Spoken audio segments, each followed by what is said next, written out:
Nung una, walang investigasyon, ngayon ang dami-dami na. Ngayon, hindi ako sang-ayon talaga. Kahit nung si Senator Marcoleta, ang problema talaga is hindi dapat nagsasabay ang legislative sa mga nag-iimbestiga sa executive.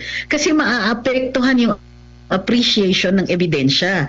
Kahit sabihin pang walang nakikialam sa legislature doon sa mga law enforcement agencies, it does have an effect. Pagka mayroon ng patutunguhan yung investigasyon, meron na silang pinupuntiryan ng mga akusado, parang hindi maganda yon na may kasabay ka na law enforcement agency. Yung objectivity ng law enforcement agency will be affected.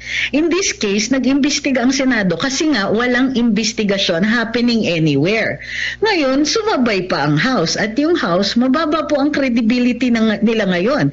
Dahil syempre, nag-umpisa sila ng investigasyon kung kailan nila lumalabas na dahan-dahan ang mga pangalan nila or ang mga pangalan ng ilang mga kasama nila kaugnay ng mga kontrata dito, mga kontrata on flood control and ghost projects and yung mga inefficient na mga proyekto.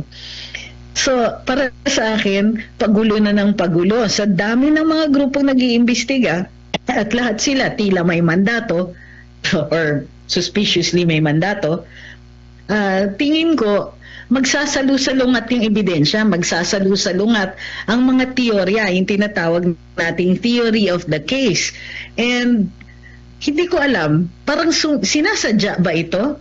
Kasi in the confusion, they can say anything. Pwede silang magturo. May advantage ang executive dito eh. Kung sila po ay trabahuhin nila para mauna silang mag-file ng mga kaso, it will affect all the other investigations. It will affect the objectivity at saka yung mga defenses ng mga tunay na inosente. So, ewan ko hindi ko alam kung sinasadya nilang guluhin lang talaga yung usapan dito.